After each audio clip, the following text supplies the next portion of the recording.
Rheneas is a brave little engine who enjoys working in the mountains on the island of Sodor. Even though he is little, Rheneas loves feeling like a really useful engine. One day, Sir Tom Hat came to see Rheneas. I have a very important job for you. An important job? Oh, thank you, sir. God, your voice. Anyways, you are to take some school children up into the mountains. You must make sure they have a wonderful time and are back in time for lunch.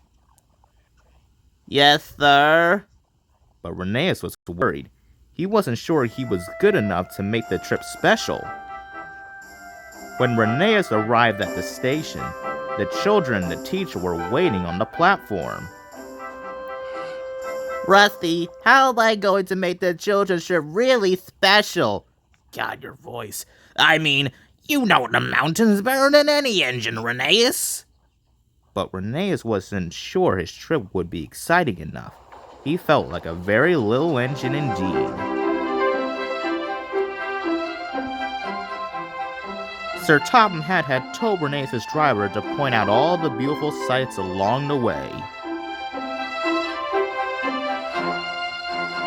This is Sodor Castle. It is very special and important. Rheneas saw the castle every day. He thought that the castle was pathetic and useless. I must think of something exciting to do. This is the valley view. It's hideous.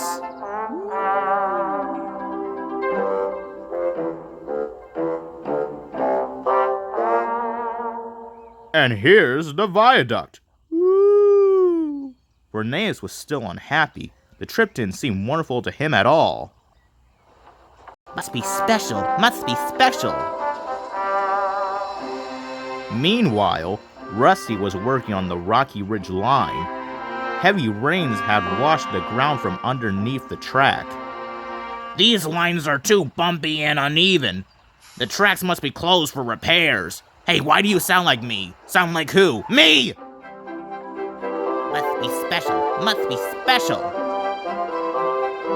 Rheneas was still trying to think of something that would make the children's trip special.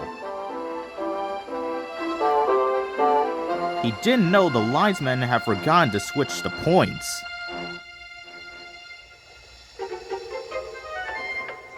Suddenly, Rheneas was on the wrong track. Oh no! This line is closed for repairs! Bust my bumpers! Be careful! The tracks are very bumpy! Rheneas whooshed down the mountain like a roller coaster. The children cheered.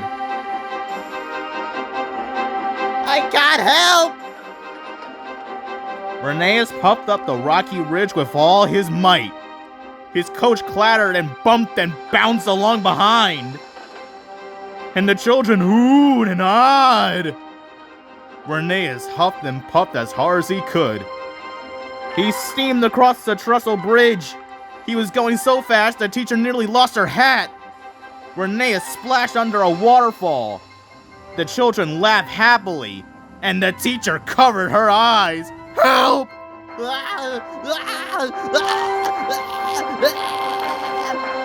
At last, they could see the station. Rheneas was very tired and worried. What would Sir Topham Hatt say? Phew! Just in time for lunch! It was the best school trip ever! Sir Tom Hatt wasn't cross with Rheneas. He was happy too. You gave the children a wonderful trip. You really are a very useful engine. Oh, thank you, sir. Now let's think about getting you a new voice that's more appropriate and mature. Wait, what?